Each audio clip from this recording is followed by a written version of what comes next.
Success Masra, nommé Premier ministre au Tchad, va-t-il changer d'orientation à la transition tchadienne où Idriss Itno Déby veut-il faire comme les Goïta au Mali, Ibrahim Traoré au Burkina Faso ou Tiani au Niger?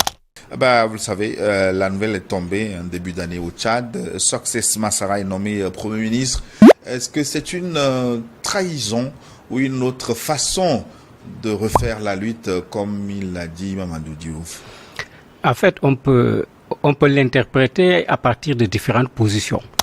Si on se contente du discours que Masra a toujours tenu, un discours plutôt anti-système, on peut se dire, mais qu'est-ce qui se passe?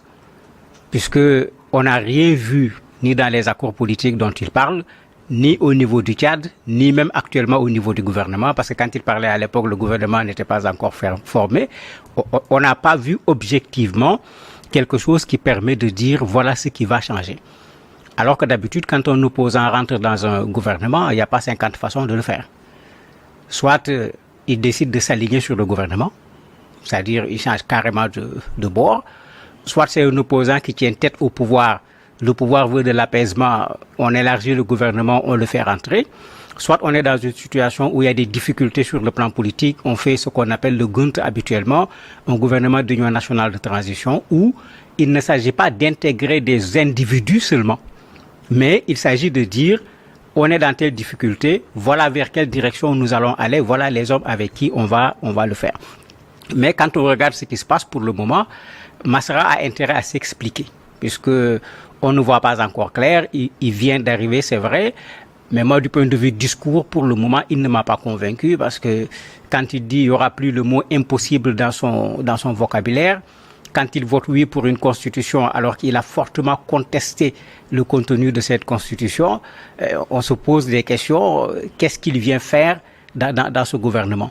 Maintenant, il est possible qu'il se dise qu'il va continuer la lutte dans le gouvernement. On a vu Maître Abdoulaye Wade le faire régulièrement au Sénégal.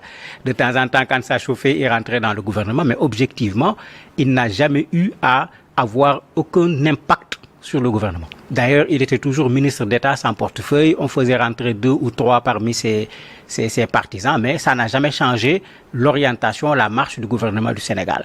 Est-ce que lui, il va nous amener autre chose? C'est trop tôt peut-être pour le dire parce qu'il vient juste d'arriver.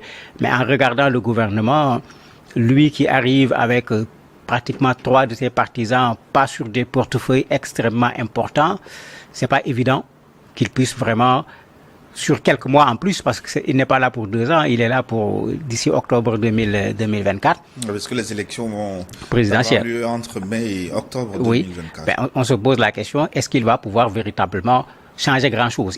Il changera quelque chose parce qu'il fera tout quand même pour mettre sa signature, pour donner sa marque. Mais quand vous regardez au Tchad, l'opposition tchadienne, Waky Tama en particulier, parle de trahison, clairement. Certains de ses partisans expliquent. D'autres sont là en se posant des questions puisque certains ont été surpris alors qu'on pouvait voir la chose venir avec les accords, avec les changements de discours d'un côté comme de l'autre. On connaît Success Masra avec son discours anti-système, comme l'a appelé Mamadou Diouf tantôt. Est-il en train de manger son totem en acceptant sa nomination comme Premier ministre? D'abord, il a parlé de panafricanisme. Je ne vois pas en quoi ce Masra serait un panafricaniste. Parce que, prenons son histoire. Il a fui le pays après avoir laissé massacrer des dizaines, on dit même des centaines de ses partisans. Et il a fui le pays. Lors du fameux jeudi noir. Voilà, c'est normal. Puisque sa vie était en danger, c'est normal qu'il fuit. Mais quand il a fui, il est allé où? On devait faire un peu attention à ça. Il était aux États-Unis, après il était à Paris. C'est les mêmes qui ont concocté les fameux accords de Kinshasa. C'est-à-dire qu'il y a eu un dialogue à Kinshasa avec les gens de Déby qui a donné le résultat que nous voyons aujourd'hui. Tant de gens sont morts donc pour Success Masra. Et ces gens, leurs ayants droit et les autres citoyens ont le droit de hurler à la trahison. Mais, vous voyez, on ne peut pas faire de opposant un métier à vie. Nous avons vu ça dans certains pays où on veut être opposant à vie. Et ce n'est pas simple opposant. On veut être opposant radical, opposant très radical, opposant ceci. Il y a toujours un adjectif qui accompagne opposant. Et étant se lançant dans la surenchère, après, ils sont eux-mêmes ficelés par leurs promesses et leurs surenchères et ils ont des difficultés à rejoindre un gouvernement. Opposant, c'est celui qui, comme l'homme du pouvoir, veut gérer le pays, mais il veut le gérer autrement. Et il est convaincu qu'il peut le gérer mieux. Donc, Hussein Masra, bon, il est opposant et il sait, il est tchadien, il sait que autrement, il n'arrivera jamais, je dis bien jamais, à prendre le pouvoir à ces militaires, disons du Nord. Il faut appeler les choses par leur nom. Du Nord, lui, c'est un Noir du Sud. Et ceux qui connaissent un peu le Tchad savent que c'est pas évident. Donc si Hussein Masra se dit, il faut aller travailler avec eux, c'est le seul moyen pour que moi aussi, un jour, j'arrive au pouvoir. On ne peut pas l'incriminer pour ça parce que la preuve, on a tué ses partisans par dizaines, il n'a rien fait. Il peut retourner, continuer à faire l'opposant radical, on va tuer d'autres, il ne fera rien. Donc il faut arrêter le massacre, et je crois qu'il a voulu arrêter le massacre en intégrant le gouvernement de Kaka Déby. Maintenant, comme Diouf l'a souligné, tu es un opposant, il y a eu une discussion, un dialogue, et tu entres au gouvernement comme Premier ministre, et sur plus de 30 ministres, tu as quoi ? 2 ministres et un secrétaire d'État. C'est une plaisanterie de très mauvais goût. Parce que quel est ton levier dans le gouvernement ? Les autres ministres, là, chaque matin, ils vont voir Kaka Déby pour voir ce qu'il faut faire.